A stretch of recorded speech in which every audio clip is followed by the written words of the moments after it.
नमस्कार। ज्योतिष ग्रह दशा एवं समाधान में आपका स्वागत है। मैं भुवन चंद्र पांडे आज आपके लिए ग्रहों की दशा एवं उनके समाधान और ग्रह का आपको कब फल देते हैं इस संबंध में कुछ विशेष जानकारी लेकर हाजिर हूं। प्रिय दर्शकों, प्रत्येक मनुष्य के जीवन में जन्म से लेकर मृत्यु पर्यंत होने वाली आकस्मिक घटनाएं जो कि आम साधारण जन को पता नहीं होती हैं, परंतु ज्ञाताज्ञात वह मनुष्य उन फलों का भोग करता है।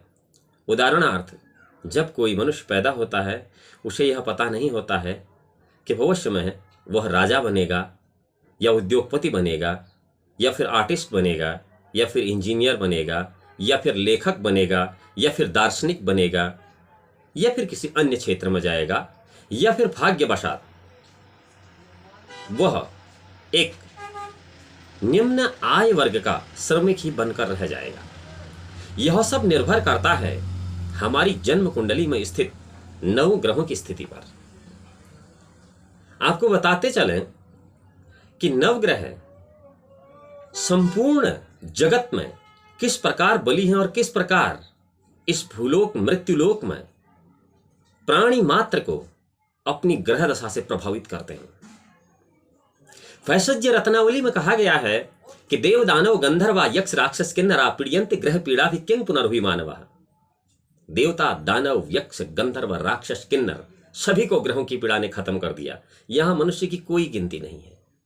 शनिश्चरण सौदासो नरमान संग नियोजितो राहुणांग पीड़ितो राजा नलो भ्रांतो महितलो।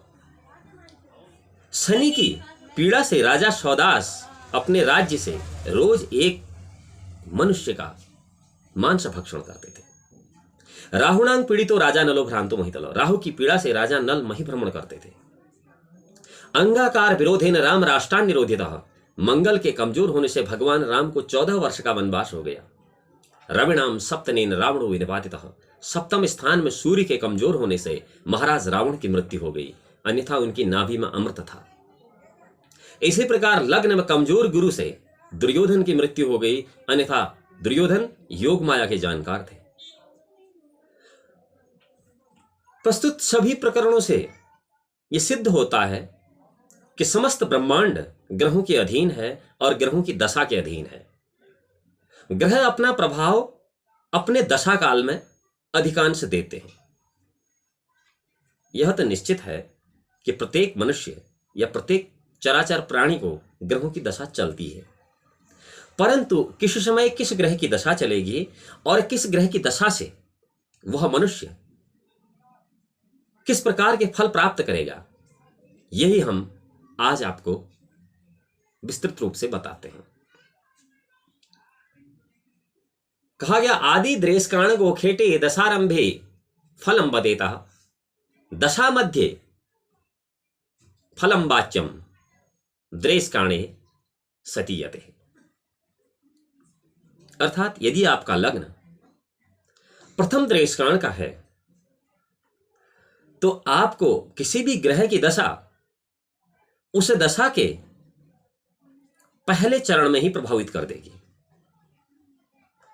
और यदि आपका लग्न द्वितीय द्रेष्काण का है तो आपको संबंधित ग्रह की दशा उस दशा के मध्य भाग में प्रभावित करेगी, और यदि आपका लग्न तृतीय द्रेष्काण का है तो आपको संबंधित ग्रह की दशा उसके तृतीय भाग में प्रभावित करेगी।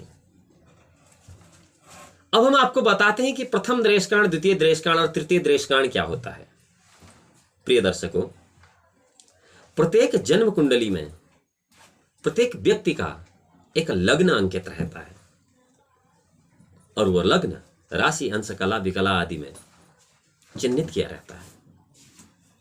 उदाहरण के तौर पर यदि आपका मेष लग्न है और मेष लग्न के प्रथम द्रेष्काण में आप पैदा हुए हैं और आपको शनि की महादशा चल रही है, तो आप यूं समझिए कि शनि की महादशा के प्रथम 6 वर्षों में ही आप उस शनि ग्रह के शुभाशुभ फल को प्राप्त करेंगे। और मेष लग्न के द्वितीय दृष्टिकोण में आप पैदा हुए हैं तो शनि की महादशा के 6 से 12 वर्षों के बीच में आप उस शुभाशुभ दशा फल का भोग करेंगे। और यदि मेष लग्न के तृतीय देशकांड में आप पैदा हुए हैं तो आप शनि महादशा के 12 से 18 वर्ष के बीच के समय में अपने शनि महादशा के शुभाशुभ फलों को प्राप्त करेंगे। अभी भी क्लियर नहीं हुआ कि देशकांड है क्या। 0 से लेके 10 अंश तक का लग्न प्रथम देशकांड लग्न कहलाता है और 10-11 से 20 अंश तक का लग्न द्वितीय देशकांड कहलाता है और वहीं 21 से 30 अंश तक का लग्न तृतीय देशकांड का लग्न कहलाता है। अब यह स्पष्ट हो गया है कि आप यदि किसी भी लग्न में 0 से 10 अंश के बीच में पैदा हुए हैं तो आपका प्रथम देशकांड का लग्न होगा और यदि आपकी पैदाइश किसी भी लग्न में 11 अंश से 20 अंश के बीच है तो आप द्वितीय देशकांड में पैदा हुए माने जाएंगे। ज्योतिष के अनुसार यदि आप किसी भी लग्न में 21 से 30 अंश के बीच पैदा हुए हैं तो आपका लग्न तृतीय देशकांड का कहलाएगा। यद्यपि जन्म कुंडली में देशकांड कुंडली अलग से लिखी रहती है और उसका शुभाशुभ फल भी उस कुंडली में होता है और यदि आप चाहते हैं तो हम खुद हस्तलिखित कुंडलियां बनाते हैं जिसका लिंक हम आपको बाद में इसी वीडियो में दे देंगे और आप चाहें तो आप हमसे वो कुंडली बनवा भी सकते हैं।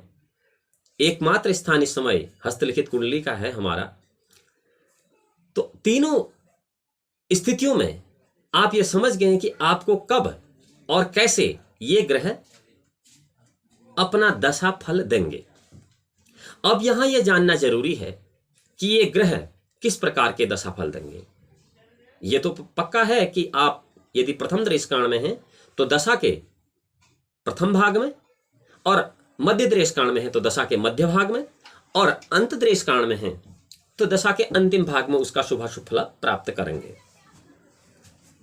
अब ये दशा शुभ होगी या अशुभ इसको भी संक्षेप में हम यहां पर बता देते हैं। यदि आपका ग्रह केंद्र स्थान लग्न में, मित्र राशि में, स्वक्षेत्र में, उच्च राशि में और किसी मित्र राशि में है तो वह ग्रह आपको संबंधित दशा का शुभ फल प्राप्त कराएगा। ठीक इसके विपरीत यदि ग्रह आपकी कुंडली में अस्तंगत है अर्थात अस्त है, उदय नहीं है, शत्रु राशि में है, नीच राशि में है, शत्रु क्षेत्रगत है, अशुभ ग्रहों से दृष्ट है, शुभ ग्रहों से दृष्ट नहीं है तो आपको अपनी महादशा में यथा समय देशकांड के अनुसार अशुभ फल देगा। उदाहरण के लिए किस व्यक्ति को यदि मेष लग्न के किसी भी व्यक्ति को अशुभ शनि की प्रथम देशकांड की महादशा चल रही है, इसे इस प्रकार कह सकते हैं कि यदि किसी व्यक्ति का जन्म मेष लग्न में प्रथम 10 अंश से पूर्व हुआ है और उस व्यक्ति को शनि की महादशा चल रही है, शनि शत्रु क्षेत्र में है, अस्त है और युवावस्था में है, नीच ग्रहों से दृष्ट है, शुभ ग्रहों से दृष्ट नहीं है, तो यह कहा जाएगा कि उस आदमी को शनि अपनी महादशा के प्रथम भाग में अर्थात शनि की महादशा चलने से 1 से 6 वर्ष के बीच बहुत अशुभ फलों की प्राप्ति होगी।